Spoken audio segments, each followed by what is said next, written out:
All right. Thank you for tuning into our podcast, Unfuck Your Mind. It is essential to keep an open mind when you listen to us. We want to make clear that we are not imposing our views on anyone. Rather, we are inviting you to listen in on our conversation as we share our stories and our beliefs.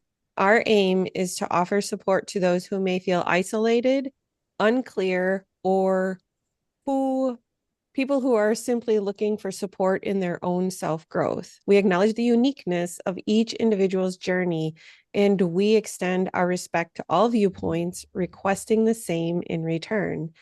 And today we have a guest, Miss Lori Hammond, who I hold dear to my heart. I actually met her I believe I met you on the Galaxy of the Stars. Okay, that sounds right. Yeah. So this is like a group where hypnotists can go to it's a weekend thing. So you have all different speakers that come in and we sign up to get our continuing education units. And she was a speaker. And I remember thinking, oh, I need to connect with this woman. She's amazing. She's so honest and real. Like she showed us things that perhaps other people would be like, that's not something you should really show people, like her actual income. And like she showed us like her stats and things like that so that we could actually get a real feel for the things. And that's what really drew me to you was that you were so open, you were so real. And so I reached out and I purchased one of her programs and it's history ever since. And there has been so many challenges and beautiful things and just this whole beautiful array of life. And so I will say, Lori, you are so good at touching people's hearts and lives. I know that might make you feel a little uncomfortable because I'm putting you on the spot, but it is very true. And I just really want to thank you from my heart to yours for being here today. So Lori is a hypnotist and she did not start there. That's So that's I'm true. not I'm not sure where you guys want to start today, but um so maybe let's do this. Do you want to walk us through kind of like your beginning journey, like from back from when you were a hairstylist and you were homeless and things like that? Like, yeah, let's just start there because I think it's important for people to really connect with like when it's easy for us to get to this place in ourselves of feeling like we Yeah. can't do this and having that serious self-doubt. And you have come through so much. You are living proof that yes, you can. Well, thank you. For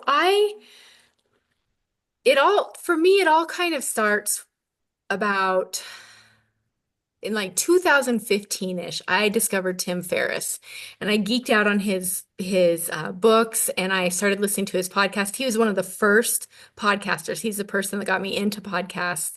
And he talked about passive income. He wrote a book called The 4 Hour Work Week and it started making my brain spin in a new direction. And I started asking myself, how can I make an excellent living and stop trading time for money, stop trading dollars for hours?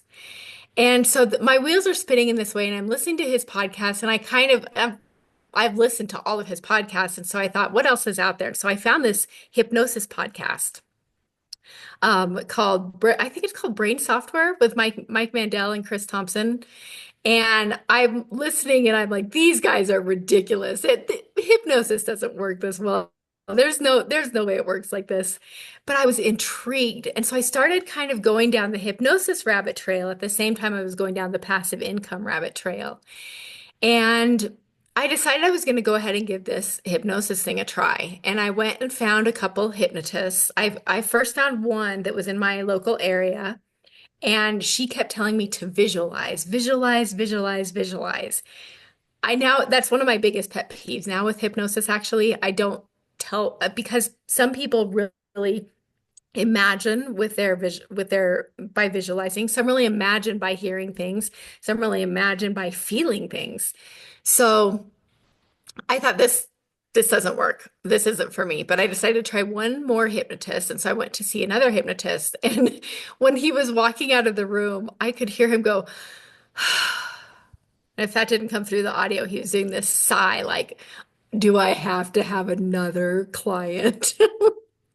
And so I thought, you know what? I'm just going to learn this for myself. And I went and trained with Mike and Chris, who are dear friends now.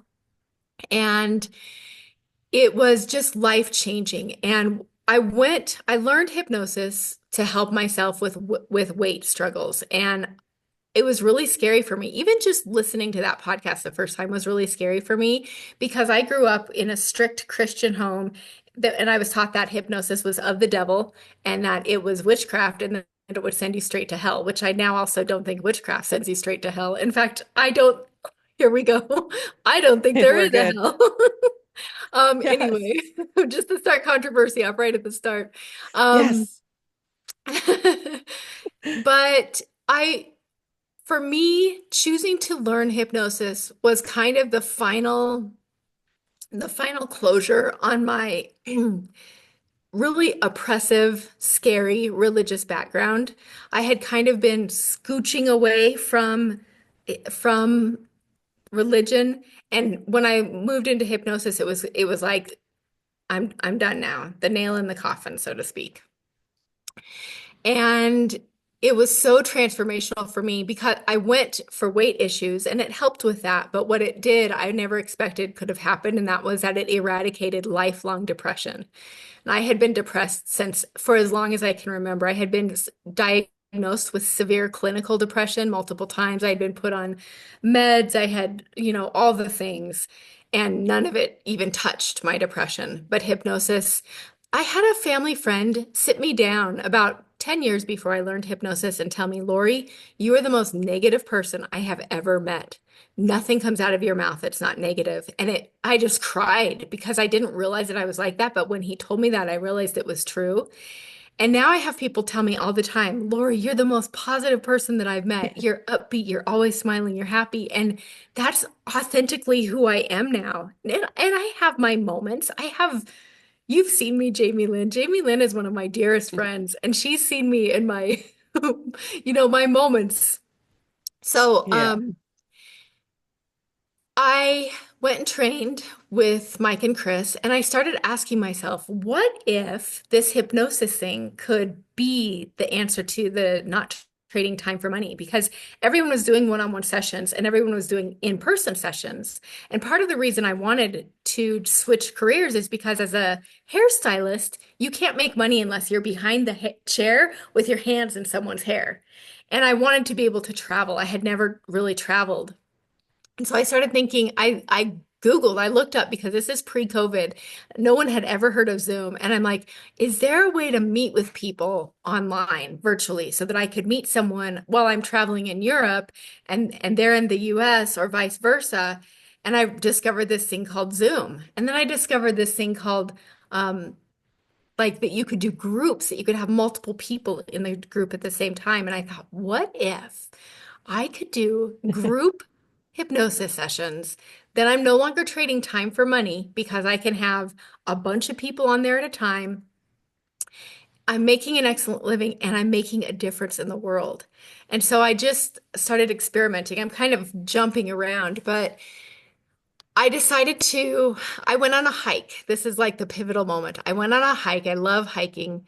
And I was listening to an audiobook called You Are a Badass by Jen Sincero. Mhm.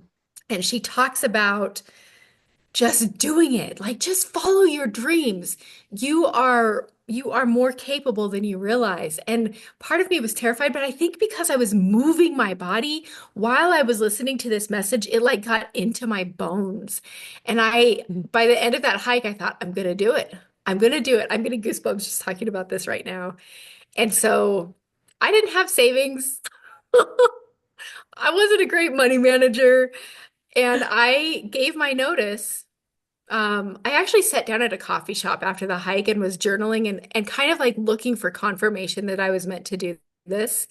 And I heard the table next to me talking about, I can't remember anymore, but the content that they were talking about, it was as if the universe, whatever's out there that's bigger than me, had orchestrated me sitting at this table at this time so that I could hear this conversation that was confirmation.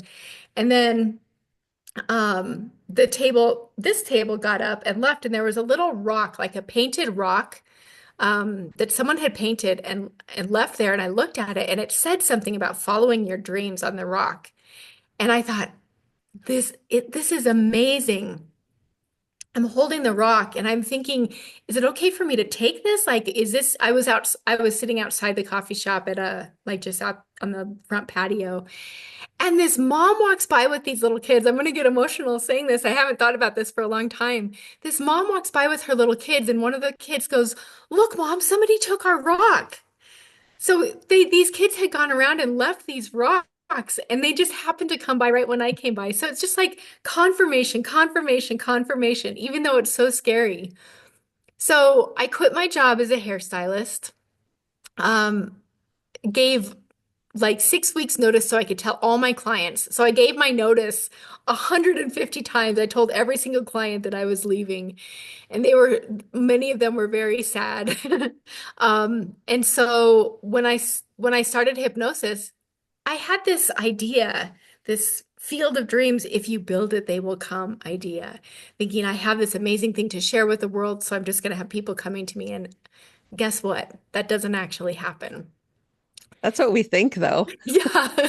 So I'm trying to figure out how can I actually start making money? And I am broke. I've spent all my money. I don't have a way to pay rent. I tell people that I was homeless sleeping on my brother's couch, but that sounds more dramatic than it is. I'm actually in my brother's house right now where I stayed at that time. It's a beautiful home. Um, and I was okay, but I was like I could barely afford groceries. And so I was eating my brother's food, sleeping on his couch. Um, and I started to realize that the only way that I was going to actually learn how to reach people is if I spent as much time understanding how to market myself as I did learning hypnosis. And the spectacular thing is that they're the exact same thing. Marketing and hypnosis are the exact same thing. So as I have learned more about marketing, it has enhanced my hypnosis skills and vice versa. I feel like I've kind of skipped around. Tell me, did I leave any open loops? Do you have any questions for me? I don't. I know you very well, but I can see on Daniel's face he can't wait to Okay. talk to you. Okay. So, but I do Go have to for it. share that when you were sharing about the rock, I almost started crying and I had goosebumps, full body goosebumps. So thank you for sharing that. That is a piece that I didn't know. Yeah, I don't share it very often. I just thought of it. Yeah, Yeah, so thank you uh, for sharing it. I got all teary eyed when you said that. I'm not even gonna lie. I did. Um, man, where do I begin here? Oh, For yeah. By the way, starters, Daniel is on today's episode for those who are just listening. You know, women power. We just take over. Sorry, Daniel. Go ahead. I'll not comment seeing as how I'm outnumbered right now. So I'll just kind of no. But yeah, the beginning there about religion and thing. I'd been in church for 20 plus years when I first started digging hypnosis. And oddly enough, my hypnosis journey started with weight loss as well. Oh, Yeah, as an overload truck driver, I'd gotten the heaviest I've ever been. I was pretty much 60 pounds heavier than I am now, and started having some minor health issues because of obviously being a truck driver is not the ideal situation for health. And discovering hypnosis and started losing weight like immediately and wow. easily, oddly enough. And then from there, the idea of religion kicking in about, man, is this okay? Is this wrong? Is this right? All those things. And we actually, me and Jamie did a 2-part episode last year called Religion Sucks. And we I did. was scared. It He was approached great. me on it and I was like, Danielle, I can't. I can't. I'm not ready for that. And then he's like, okay, but let me ask you why. And I was like, yeah, really, why? And we hit it, and I was expecting all this controversial feedback, and it was fully supported by people Oh, that I wasn't wow. even expecting. So, We got a lot of support from that. That was so good. That it was just it was amazing. But yeah, part of that was that very much thing, with you and the religion part of that. So I would ask this question, kind of how was that uh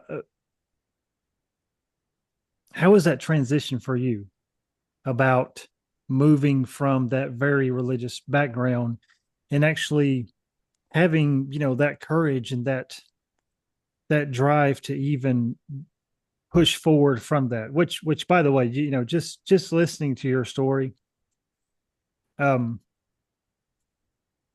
just want to give just a huge amount of honor to your story and the fact that to push beyond the because I just listening to you was like watching you just hit every obstacle, even sleeping on your brother's couch, and and just all that was pushing past religion, sleeping on your brother's couch, giving your notice. All those things are just extremely badass to me, just because of the fact that oftentimes we live in a world that's like, okay, if you've got a secure job, you have to keep it. If you've yes. got money coming in, you have to keep it. If you have relationships or religion or anything, you have to keep it. You have to do everything you can to hold on to it because everything's uncertain. And at the same time, well, life's full of uncertainty. That's the beauty of it. Honestly, really, is the adventure of it. So just massive respect to you for yeah, just being an inspiration in that, because even my own journey, I need more of that. So just the power of proximity here with you and Oh. doing this, I just super appreciate that. But yeah, back to the question is I'm very curious kind of how you know, push past that bit of fear and or whatever the case may be. I know it was, somewhat for me about pushing for, into hypnosis and then away from religion and how that kind of, Yeah. So I'll talk about um, the moving away. I'll talk about moving away from a career into being self-employed first, and then I'll talk about moving in from religion into hypnosis because well, anyway. Um, So you mentioned the word adventure, and then you also mentioned the word proximity. And so I'm kind of an adventurer at heart. That's part of the reason I'm in my brother's house right now. I'm actually homeless again by choice. I'm moving from one home into another. But there was a month between my lease was up here and I wanted to start at the next place. And I only leased because I don't want to own a house and be stuck in that house. Mhm. Um, so I think a big reason I found the courage to do this is because I had been listening to so many teachers talk about the value of getting out there and being brave and working for yourself instead of working for the man. And I really like that idea. I'm a very independent person. And people like Jen Sincero, who wrote that book, and other books and other like-minded people that just helped me start to realize life is short. Like freaking go for it. And also, there's so many times when we stall, and this is something I still do. I think it's just human nature. Can you hear those dogs barking? Okay, then No, I'm you keep going. I can tell okay. something's going on and I can tell that Zoom is muting it out, but I can't hear what it is. I can hear you Okay, and you though. can still hear me, okay? Yep, you're Okay. good. So I really think that so often we stall in making a decision and we take so long to make the decision that oftentimes we don't make it at all. And there's so much value. There's a saying, make a decision and make it right. And I kind of the more I live life and the more I observe, the less I think there is so such thing as a right decision. I think that it's just doing it and then making it right. And if you fall on your face, then you take the other path. It's not as big of a deal as we make it. And so it was terrifying, don't get me wrong. And most people wouldn't think it's the smartest thing in the world to quit your job with no backup plan, but the adventurer in me was willing to do it. So, um, listening to those dogs bark, getting back on track. So regarding the religion thing, I'm gonna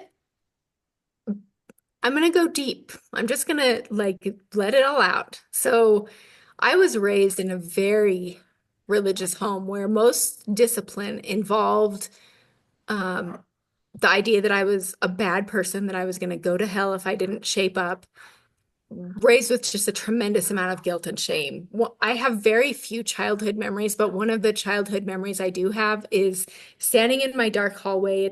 It's evening, the sun is down. My mom is putting her hand on my head and saying, "Satan, I rebuke you in the name of Jesus." So she's casting the devil out of me. I was probably 6 years old. And I'm thinking, in my mind, I'm thinking, so this is what I was taught. God is omnipresent. He's everywhere all at once, but there's only one Satan, and he chose me to inhabit. Like, this is how evil I am, is that Satan is inside me. And so that kind of sets the course of my, my upbringing is just everything that I did was from the basis of guilt and shame and trying to be good enough. And when I went through my divorce, I think it was 2007. When I went through my divorce, I had not divorced. I stayed married for 15 years because I knew I would go to hell if I divorced my husband, even though it was a terrible marriage. And I finally just got to the point where it's like, you know what? I'm in hell anyway. I'm just going to do this thing. And so that was kind of like what opened the door to me walking away. And then when I left the marriage, one of my closest friends, the children's pastor at the church where I had raised my kids. Yes, I raised my kids in religion until they were in like middle school age. Um, I had been super active in the children's ministry and I was friends with the children's pastor. And after my divorce, she set my ex-husband up with his second wife, which was the pastor's admin. And I was so offended that she would do that when she kind of knew about some of the stuff that had gone on in my marriage that I stopped going to that church. And so I'm just kind of just slowly thinking, but but is this true? And just there was so much fear in walking away from religion for me. And so the crazy thing is that for me, moving into hypnosis closed the door on basically the heaven and hell concept of religion. And the more I have become involved in hypnosis, the more I understand how the mind works, the more I understand spirit, the more I start, well, and I don't understand, but the more I get ideas about source energy, about spirit, about our highest self, about whatever we call it, the unconscious mind, but I suspect that it's something even greater than that. It's actually helped me not be so pissed off at religion and actually I'm still pissed off at religion. I don't like the meanness of it, but I understand what the people who founded all the different religions were seeking. And for me, hypnosis has helped me come full circle into being able to look at religion and not puke in my mouth and and still understand that it's okay to let that go, if that makes sense. Love that answer. Great. I know a guy, we termed a kind of deconstruction of the heaven hell concept and all religion being just about a destination, which I do not think and definitely do not believe in any facet anymore. Heaven, hell, and that's what traditional religion has made it about is one day you're going to die and you're going to spend eternity in heaven and spend eternity in hell. There's and even biblical camera's always doing this. Um, even even biblically talking, is I don't know what's wrong with this thing. Stupid. Um, camera always Mhm. focuses all the time. Uh, but biblically speaking, that's not even accurate. And so, one of the guys that kind of pulled me in this, and actually, he's still in that kind of Christian realm, but he's very much open to a lot of things. And when I actually came out about being a hypnotist and getting certified in hypnosis and doing it, guy just full on supported me. He actually promoted me to his people, and yeah, and it was like, man, that right there. That's what um, you know, loving people looks like. Mm. And but he used to have this say, he said, because talking about rapture and people, scaring people, hell and all this other stuff, he would say, if I have to hear that one more time, I'm just gonna puke on my shoes. So, Yes. when you said that, I thought about that. But yeah, very, very much the same way for me is I'd already kind of started going through that deconstruction process of, okay, I no longer believe these certain traditional things and the manipulation of religion. And getting into hypnosis was something that gave me a lot of answers that traditional religion did not. And a point that you also hit on is I started with the weight loss for using hypnosis, but it started developing so many other things. There's a lot of side effects to hypnosis, and all the side effects are, changing all the shit in your life. Yeah. Yeah. you In a know, good way, I just to mean, make it right. clear, in a good way. Yeah. And it's like, well, it's if I can use the metaphor, it's like taking the shit and turning it into compost in order to grow something new and beautiful, right? I love that metaphor. Yeah. And that's what hypnosis has been. It started out in with weight, but as the weight just started falling off for me, it was like, geez, man, what else can this do? And so I started becoming the self-worth issues and all the negative junk that was going on in my mind and the self-hatred and just all that stuff. And yeah, and so I've, last 3 years I've been doing hypnosis is just I'm a completely different person. So um and it sounds like, yeah, sounds like with you as well. And also love the idea that you're talking about those books and how, and I don't want people to miss this because it wasn't just the reading the books for you. It was reading the books and then doing what they were saying, Yes. allowing them to spark that creativity and that action. I know kind of in this space, we'll talk about manifestation and things like that, but there is no manifestation without action. Yeah. That's really important. I just have to say that because I hear a lot of my clients talk about manifesting. I'm like, well, this is a good quality to have, and it's good to connect with it, but you cannot manifest anything without action. Yeah. Manifestation does not mean I think about it, so it's going to come to me. Right. I had a podcast for a while called Silence the Imposter Monster. And I started it because what I realized is, so when I started hypnosis, it was partly that I didn't know how to get myself out there and help people understand the value of working with me. And it was partly that I had no belief that I was a good enough hypnotist to actually hypnotize someone.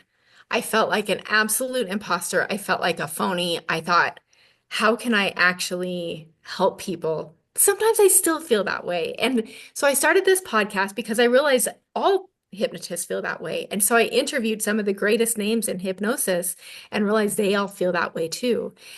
And one of the things, if I could stand on a mountain and shout one thing, it would be do not freaking wait to feel ready. You are never going to feel ready. And the only way you feel ready is by actually doing it.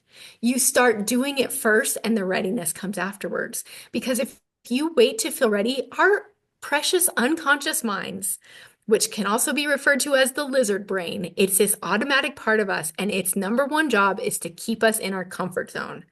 And our comfort zone often sucks. But our lizard would rather keep us in the suck than it would let us experience the adventure of living life to the fullest.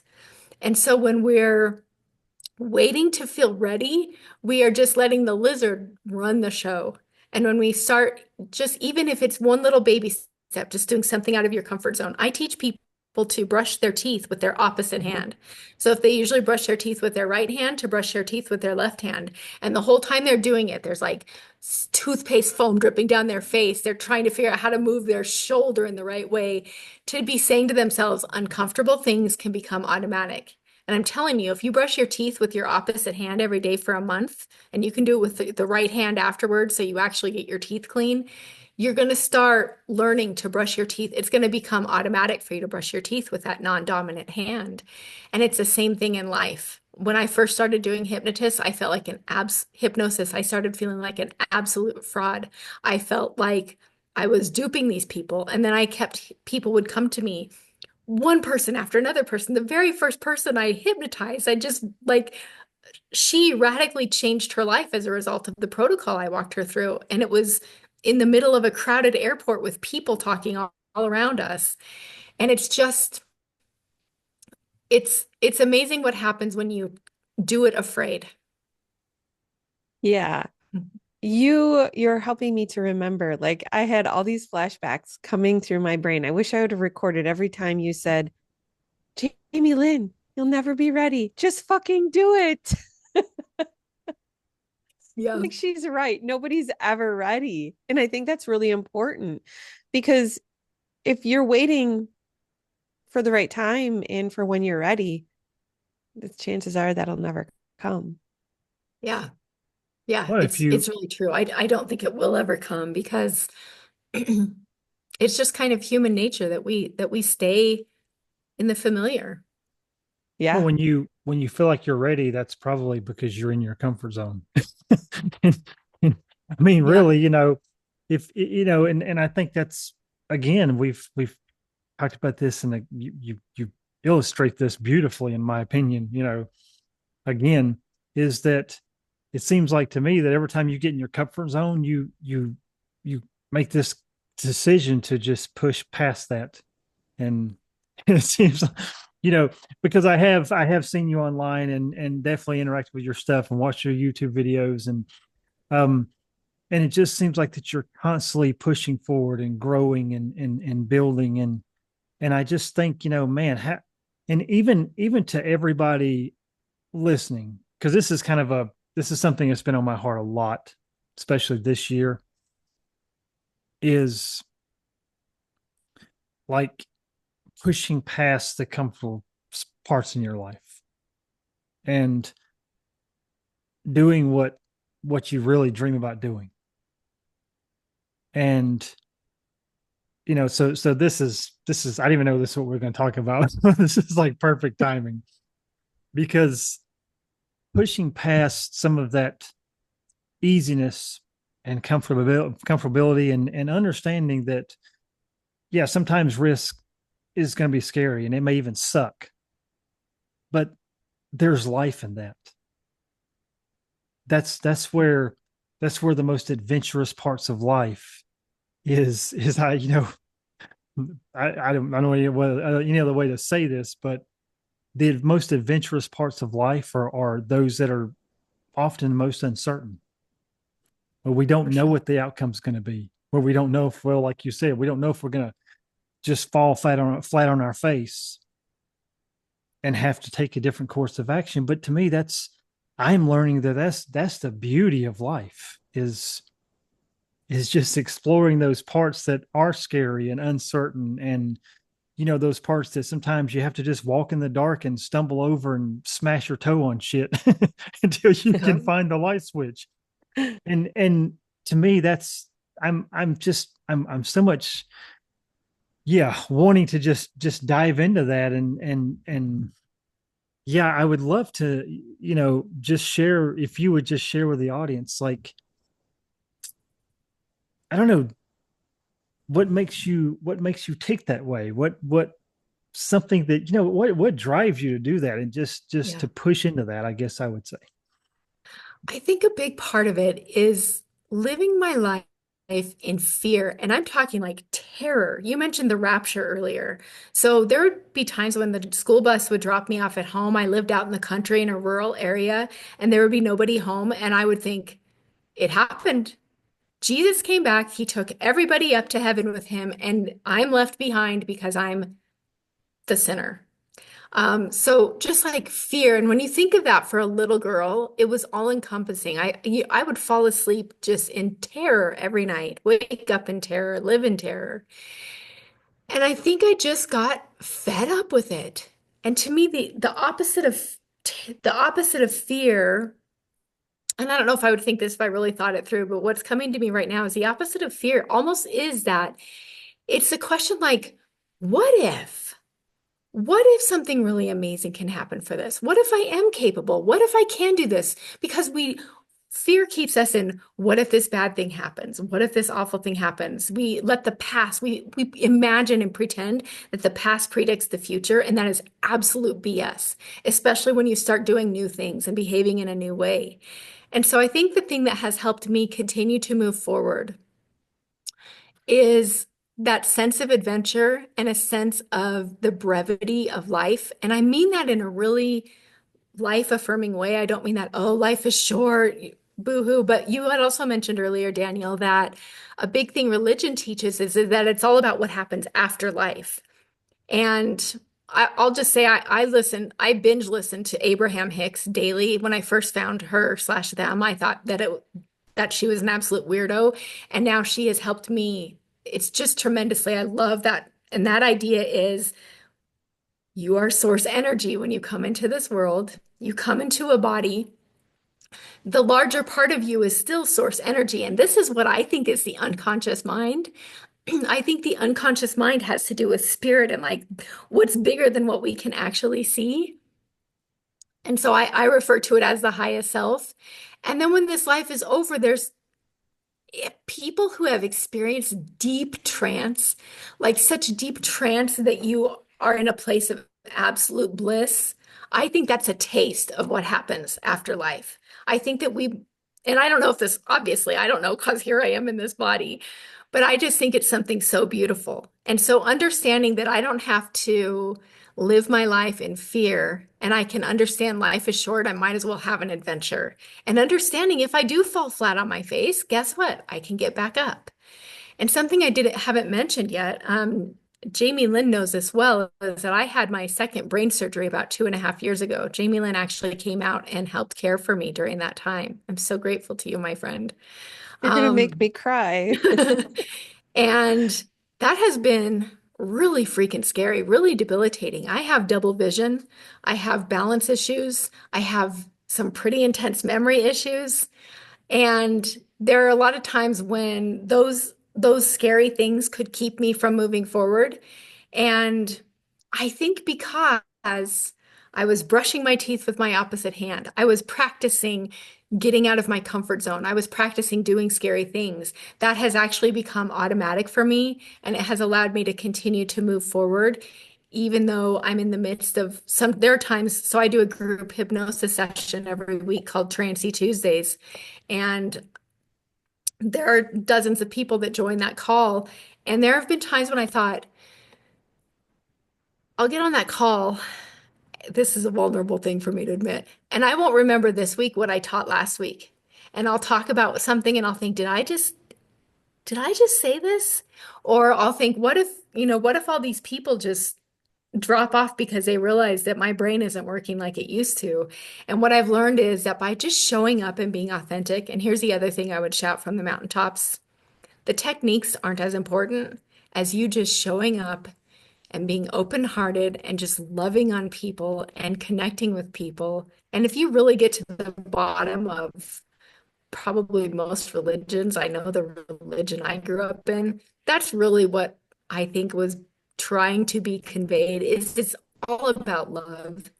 It's all about just take action from that place. I'm getting a notice that my connection is unstable. I apologize. Fine. Am I You were a little back? bit. No, yeah. You were Sorry, just a little guys. bit. It was a little You're bit good. lag. It's fine. Don't, yeah. Yep. Yeah, Okay, just okay. keep, you're We've had good. those issues Yeah, before, like but with my internet and stuff. So yeah, people are used to okay. it. Like you said, we're authentic. I'm connected in, I'm hooked into the router, but yeah. Yeah. So So yeah, it's I all have about love. I Go have to ahead. go here because s- well, I'm sure there could be people that listen that have seen you go through your journey of your second brain surgery. Second, I get emotional because I Lori and I have two things that are really uniquely in common. We've both had brain surgery and we both roller skate. And these are two things that have really connected us. And though I've only had one brain surgery, I do know that, my brain also doesn't work as well. And I have learned from you, and I'm so grateful, the strength, the mindset, like stop saying I can't remember. And I thought to myself, because Lori in her calls, she'd be like, oh, my brain will remember beautifully. And I'm like, what a nice concept. So one day I came to her and I said, you know what? Right now, this information is locked in this beautiful box in my brain. And when the time is right, the box will open and I will have what I'm supposed to have and everything will be good. So I want you to know you have a beautiful box in your brain and the information is always in there. We just have to wait for it to open. But Yeah. you are so resilient. What you all haven't seen is Lori working from her hospital bed, not just one time, many times. She showed up in her Transy Tuesdays that she does every week. And I can only remember like two times that there was an emergency that you couldn't show up. But you always somehow, and I don't know how you did it, found a replacement. You always find someone to fill your spot. So you are so resilient. And I don't mean that in a pressureful way. I just want you to know, like, I see you. I see how you've shown up. And this beautiful woman would wear these glasses. And I think once in a while you still wear them, where one side is like fogged out and then the other side is clear so she can see straight. She still shows up for all the calls like that.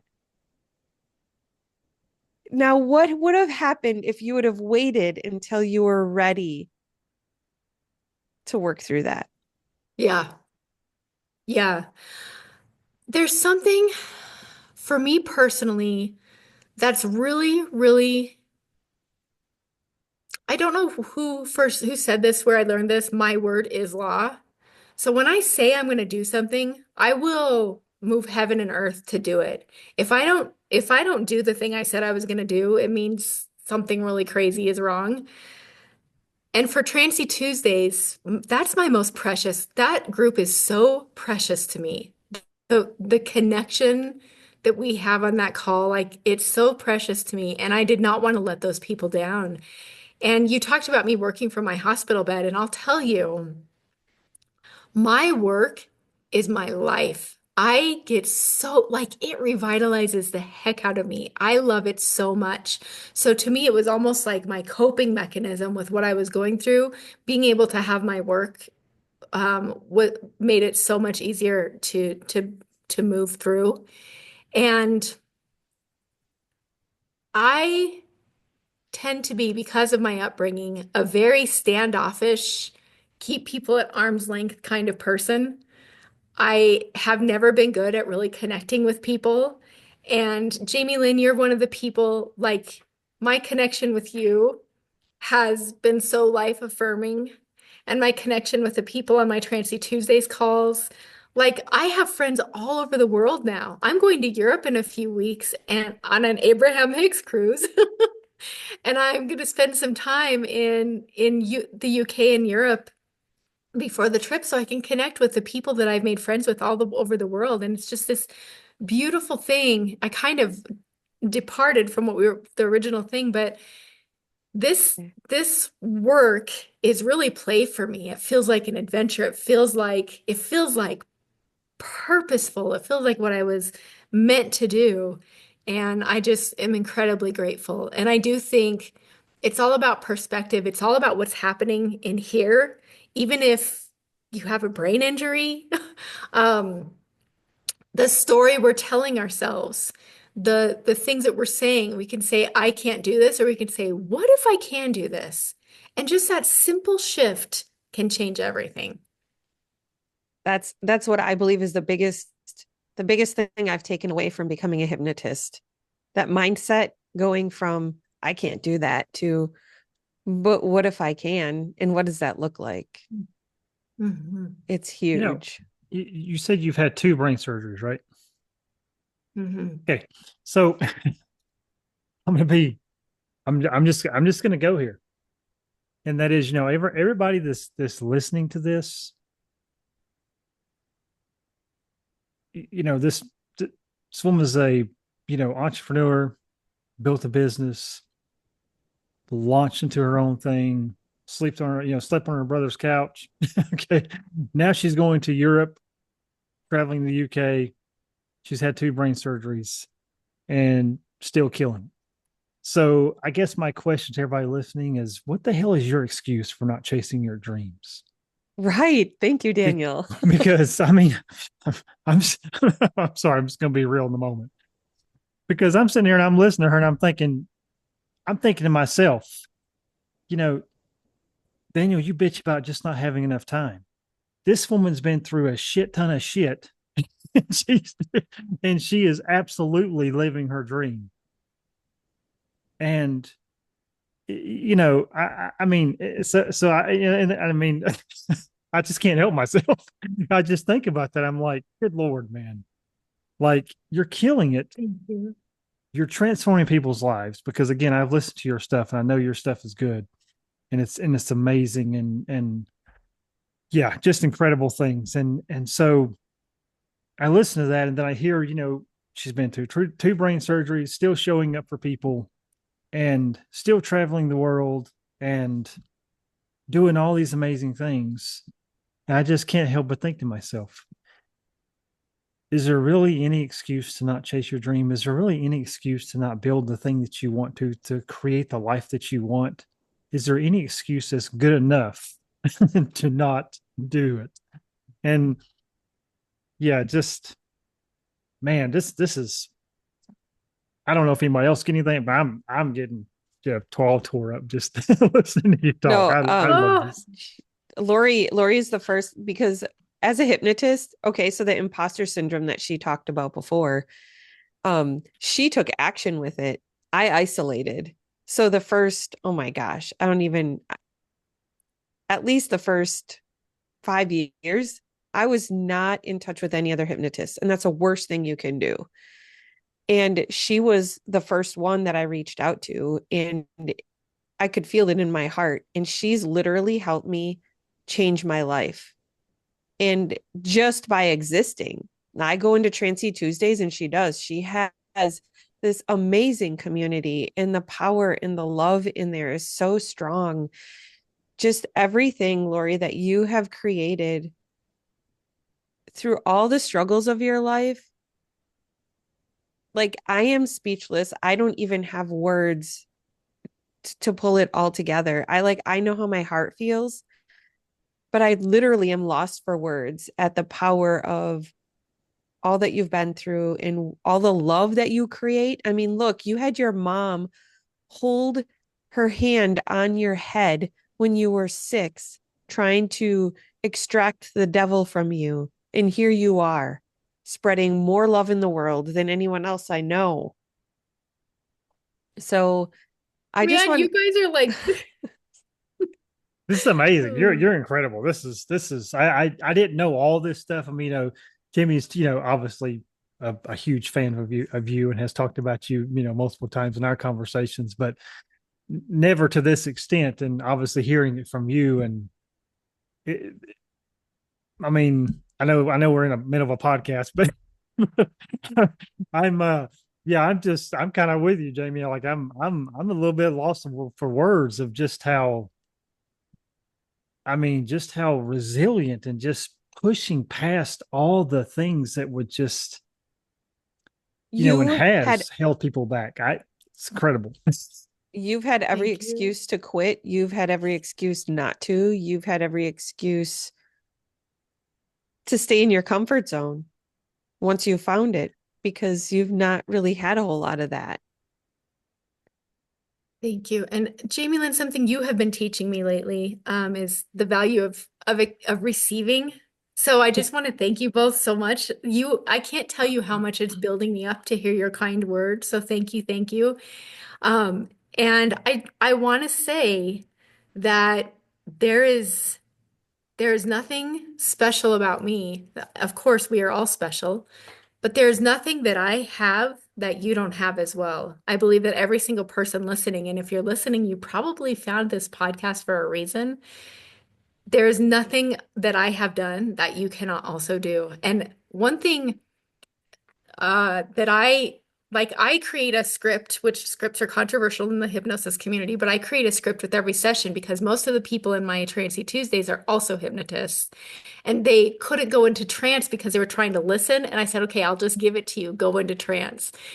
And I share this to me. I just think that when we support one another and we share with one another and we give our resources instead of saying, this is my proprietary thing and you can't use it because I have it trademarked or whatever, it's for me, it doesn't resonate. So I just want you to know that you are resourced. And 2,000 years ago, this appeared in the Bible. There is nothing new under the sun.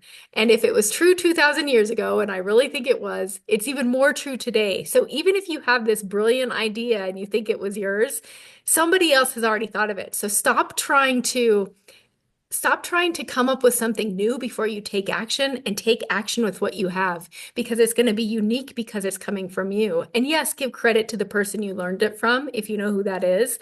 I often don't know who it is, but I know it was someone else.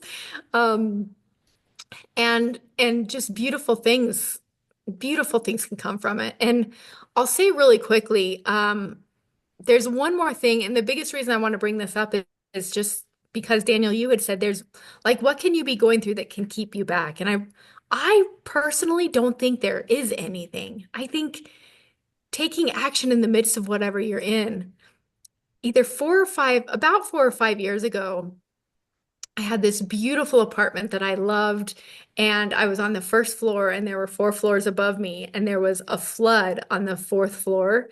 Somebody's pipe burst. It was Valentine's Day, and we had the coldest night. It was like 30 below zero. A pipe burst and went through the floor. They were on the third floor. It went through the second floor and pooled in my apartment and destroyed all of my belongings. Everything was destroyed. And when I went to collect insurance, because I did have insurance, it said, oh, we don't cover personal property. So, and I didn't miss a Trancy Tuesdays. I did my Trancy Tuesdays from a library conference room. And it's the biggest reason I share that. Like to me, it was very hard. There's a lot of things that you need to try to figure out, a lot of ducks you need to figure out how to put in a row. I shared that apartment with my adult daughter and helping her through that time as well. But we make so many excuses for not showing up. And I just want to say, what if? Like, what if? What if you are more capable than you realize? Thank That's you. That's really beautiful. Thank you for sharing that. You do have a script. Was it the white light meditation that you used for when your apartment flooded? So, Um, to all of my clients, Miss Lori Hammond here, she's the one that I use most of her scripts most of the time. I do venture off. Sometimes I alter them. She has given me permission. So, here is the beautiful creator of the majority of the scripts or the ideas of the scripts that I use. So, oh, I'm yeah. honored. To that point, really quickly, is that um, to any hypnotists who are anti-script, um, everything you've learned about hypnosis is from somebody's script. Okay, somebody may have just memorized how to do it, but they caught that framework from a script. Yes. The element induction or whatever the case may be. they've caught that, whether it's progressive relaxation or whether it's element induction, whether it's, whatever the thing that you learned, the framework is, we've all caught that from the script. I don't care who it is and what hypnotist it is. They learned that from reading somebody else's stuff. I'm just gonna, Yeah. I'm gonna maybe controversial, but I'm gonna throw it out there. That's the reason why I'm not anti-script. I love reading scripts. I've read tons of them just for the idea of catching that framework, catching that flow. Yeah. And to me, that's, I think it's something that's not talked about enough in our field, is that, man, especially when you're first starting out, read as many freaking scripts as you can read. Like Yeah. read just a shit ton of scripts, and just catch that flow and let that just sink in, and watch just how those things start coming. Because I can't tell you how many times that I've had scripts in front of me doing it, whether it's groups or one to one, and there'll be times certain things intuitively will hit me, but it'll be from somebody, even from somebody else's script or somebody else's idea. And I'll just start flowing in that in the moment as well, and just go completely off the script I got in front of me. But it's because I've put all that stuff in there, and I trust Mhm. my unconscious mind to just bring it out when I, feel, you talked about that earlier about the visualization. I'm a high feeler. We call that kinesthetic, right? I'm a high feeler, always have been. That is one of my, that is probably my primary language, is that I feel far more than I see or anything else. So for me, like when I'm even my own times of self hypnosis, those feelings is oftentimes what I'll latch on to, and and even the visualization of things, the feelings Yeah. will, the two combined, I will feel what I'm seeing as much as I see what I'm seeing. Yeah. So yeah, to any hypnotists out there, just read as many scripts as you can, and then trust your mind to bring that up when it needs to be. So yeah, kudos to you for that as well. Yeah. I love that. And I think the reason people say don't use scripts is because they want to make sure you're still calibrating, which means you're paying attention to the client. And I just want to go back to what I said earlier about it's all about love, it's all about connection. If you're really there, like you're really there with your client, and you're reading a script, you can still be tuning into them. You can be calibrating. You can be noticing how what you're saying is landing. And if you're not really connected to your client, if you're just showing up and you're not using a script, but you're not really there, it can, like, there's no advantage to being with that client anyway, whether you're using a script or not. It's all about the connection. Well, and that's It truly is. that's a great idea right there. That's another point that I want to hit as well. As a hypnotist, I will often have a script in front of me just to relieve that pressure of having to try to Mhm. think about what to say, so that I can be more focused on the person or people in front of me, Yeah, I love and that. be more intuitive in the moment, because I do have that script there to be like, okay, if I kind of get a little off track, I know that, like, I can just drop right down here and get myself back on track, and still be able to give most of my attention to the people in front of me. I love And that. that to me is, again, yeah, I'm with you on that. I love people. This is why I do this, is because I know how much difference this made in my life. And yeah, I just love people. So if I can, script or no script, I mean, if I have to have a script in front of me in order to be able to give more attention to the people in front of me, well, you don't have to like it. I'm gonna do it anyway. You know what I mean? I So love it. yeah, so man, like, yeah, this has been amazing. Just, It has. I'm using it a loss for words, but golly, you've got me all over the place with this. Wow, I'm Because they might honored. say I'm fangirling, you know. Man, I'm so honored. This is awesome for me too. Yeah, this is So great. Oh, go ahead. I was going to ask you now, Lori, do you actually do you is self hypnosis something that's a part of your daily life as well? Yes, so I really think everything we're doing is self-hypnosis. I think that the things we're saying to ourselves, the way we're perceiving things, the way we're doing things automatically because it's the way we've always done it in the past is self-hypnosis. So I don't have any super intentional self-hypnosis process that I do where I go in and give myself suggestions or anything. However, I have recently become acquainted about 6 months ago with a woman who is a somatic therapist, and I had never heard of that word before. And I've been doing sessions with her for about 6 months, and it has radically changed my life, and it has radically changed my hypnosis practice because I have learned so much about what somatic therapy is. And so my hypnosis practice, in a nutshell, my self-hypnosis practice is to close my eyes, and I would call it go into you, all three of us would call it go into a trance. She would call it grounding into the body. And it's essentially taking a deep breath, and then she has me let it out with a sigh of relief. So I don't know if Zoom will block this out, but it's a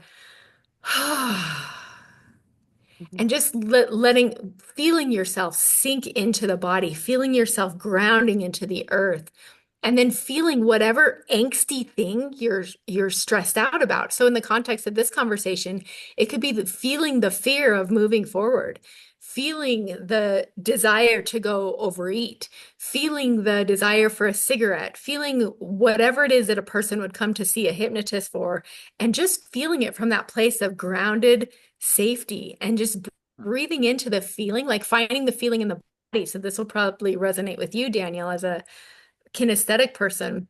Like it's about letting go of the story that's up here. You're not trying to make it go away. Do not try to figure out why it's there. That's the biggest waste of time in the world. It does not matter why it's there.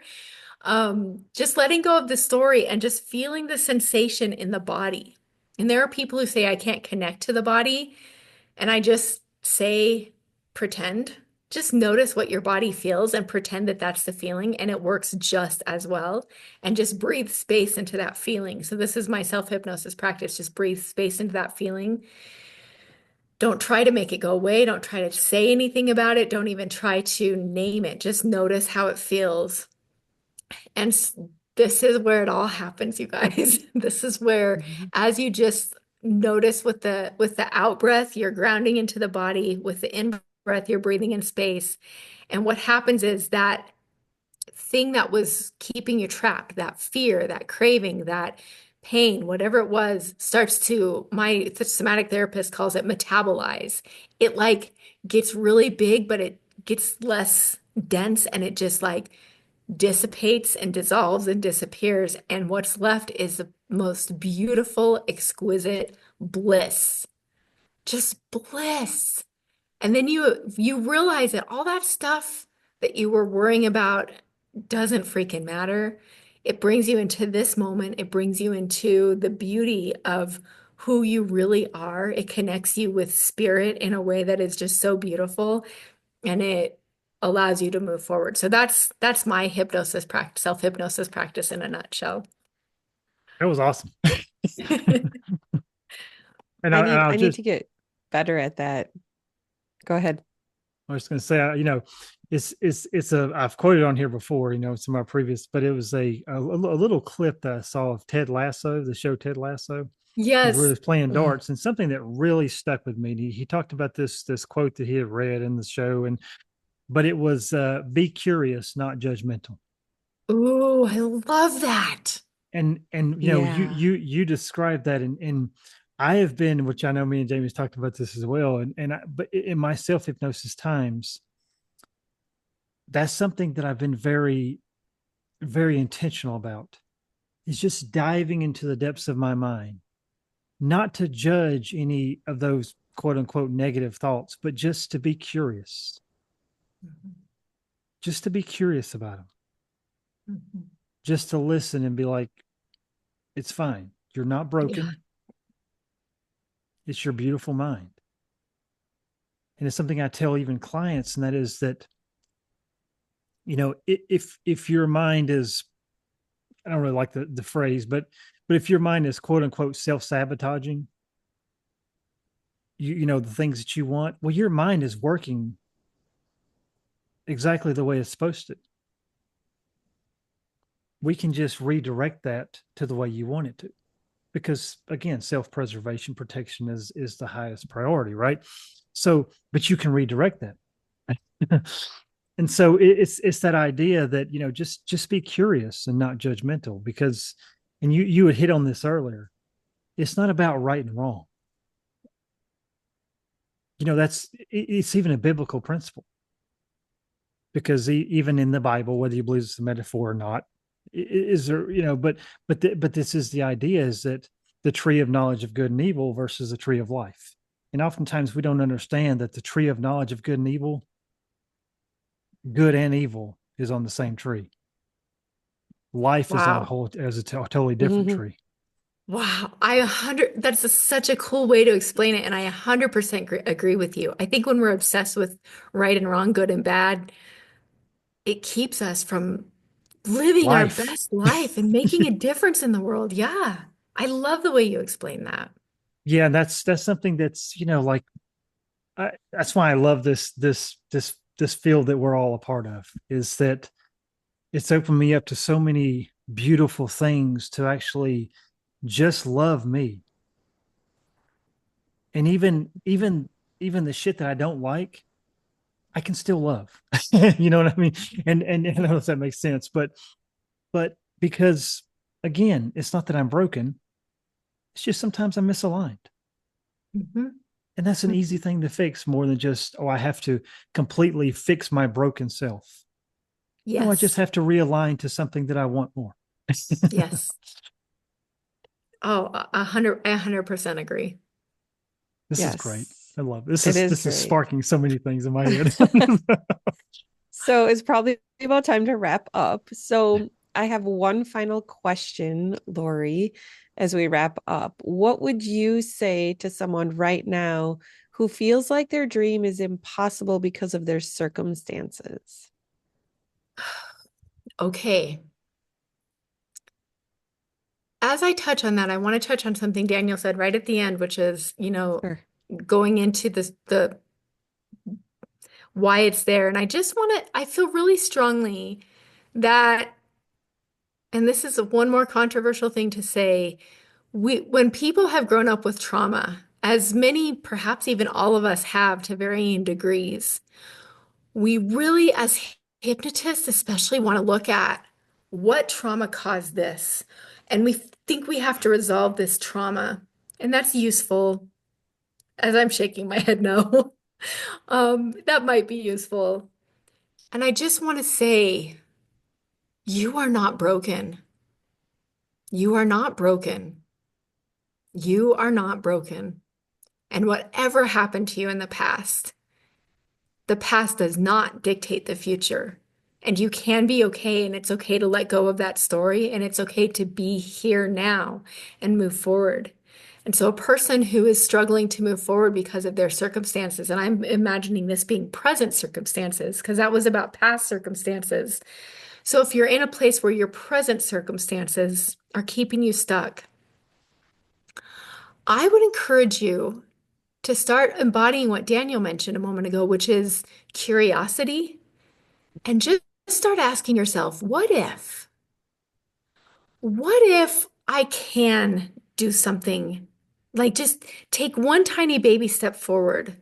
What if there's something that I'm not thinking of? There's something that I'm not considering.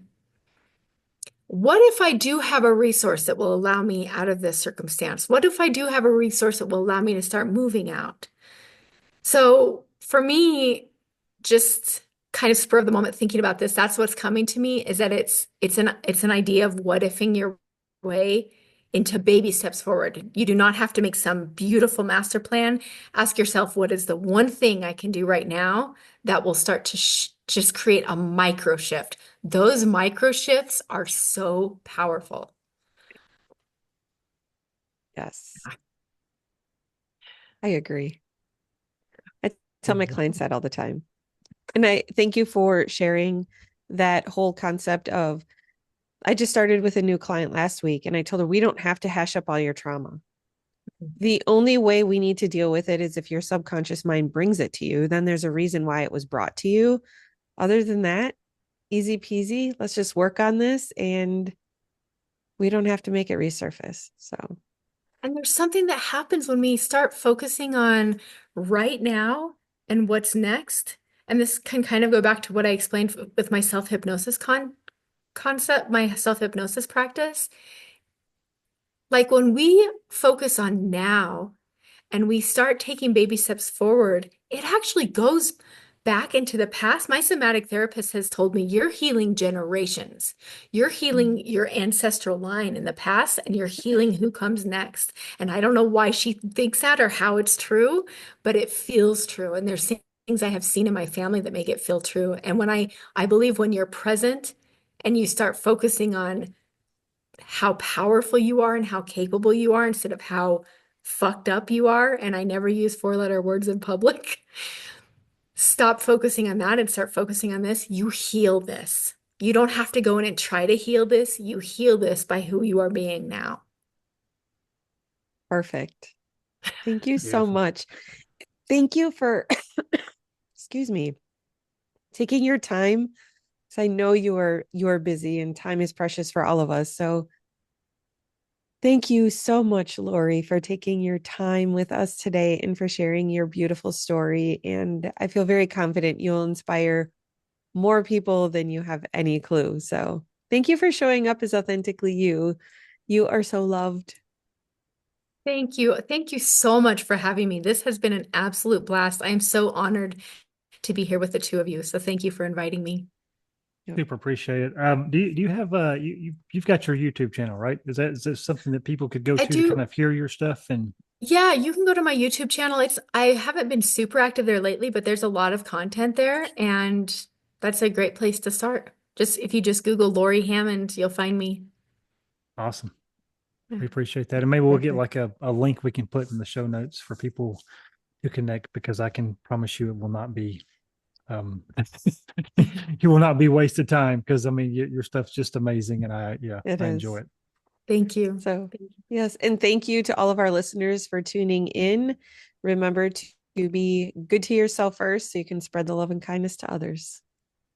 Thanks for listening.